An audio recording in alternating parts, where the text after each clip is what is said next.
ഇന്ത്യയിൽ 5 ദശലക്ഷത്തിലധികം രജിസ്റ്റേർഡ് യൂസേഴ്സുള്ള പ്ലാറ്റ്ഫോമാണ് ടെലിഗ്രാം. കഴിഞ്ഞ ദിവസം ടെലിഗ്രാമിൻ്റെ സ്ഥാപകനായ പവൽ ഡുറോവിനെ ഫ്രാൻസിൽ അറസ്റ്റ് ചെയ്തിരുന്നു. ക്രിമിനൽ പ്രവർത്തനങ്ങൾ തടയുന്നതിൽ ടെലിഗ്രാം പരാജയപ്പെട്ടു എന്ന പേരിലാണ് അറസ്റ്റ്. ഇതിൻ്റെ പശ്ചാത്തലത്തിൽ ഇന്ത്യയിലും ടെലിഗ്രാമിനെക്കുറിച്ചുള്ള അന്വേഷണം ആരംഭിച്ചു. വിവിധ ക്രിമിനൽ പ്രവർത്തനങ്ങൾക്ക് ടെലിഗ്രാം ഉപയോഗിക്കുന്നു എന്ന ആശങ്കയുടെ അടിസ്ഥാനത്തിലാണ് അന്വേഷണം ആരംഭിച്ചത്. കഴിഞ്ഞയിടെ UGC നെറ്റ് പരീക്ഷാ ചോദ്യപേപ്പർ ടെലിഗ്രാമിലൂടെ ചോർന്നിരുന്നു. ഈ പ്ലാറ്റ്ഫോമിൻ്റെ ദുരുപയോഗത്തിന് ഒരു ഉദാഹരണം മാത്രമാണിത്.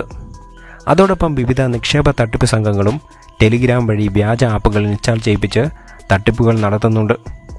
ആഭ്യന്തര മന്ത്രാലയത്തിന് കീഴിലുള്ള ഇന്ത്യൻ സൈബർ ക്രൈം കോർഡിനേഷൻ സെൻ്ററും ഇലക്ട്രോണിക്സ് ആൻഡ് ഇൻഫർമേഷൻ ടെക്നോളജി മന്ത്രാലയവുമാണ് അന്വേഷണം നടത്തുന്നത്.